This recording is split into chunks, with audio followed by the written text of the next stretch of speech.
अब टाउको दुखाइबाट जोगिन अब आफू चाहिँ स्ट्रेस फ्री हुनु पर्यो, सकेसम्म ह्याप्पी भएर बस्नु पर्यो, सेटिस्फाइड हुनु पर्यो, आफूले जे गर्नुभएको छ त्यो मन पराउनु पर्यो, खुसी हुनु पर्यो हैन। अब यदि तपाईहरुलाई हेल्दी भएर बस्न मन छ भने एक्सरसाइजहरु, सिम्पल एक्सरसाइज घरमा वकिङ देखि लिएर अब यदि बाहिर जान सक्नुहुन्न, एकछिन मात्र टाइम छ भने 30 मिनेट्सको एक्सरसाइज, योगा, डान्सिङ जे गरे पनि भयो, मुभमेन्ट गर्नु पर्यो, मेडिटेसन गर्नु पर्यो। 15 मिनेट उठ्ने बित्तिकै आजकल मोबाइल हेर्नुहुन्छ,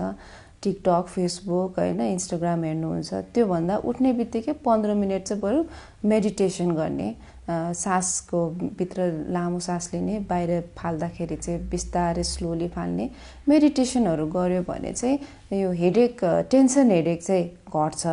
अब माइग्रेनको लागि चाहिँ त्यो मैले भनेको जस्तो खानेकुरा बार्ने, आफूलाई माइग्रेन छ कि छैन भनेर पत्ता लगाउन एकचोटी डाक्टरलाई भिजिट गर्ने।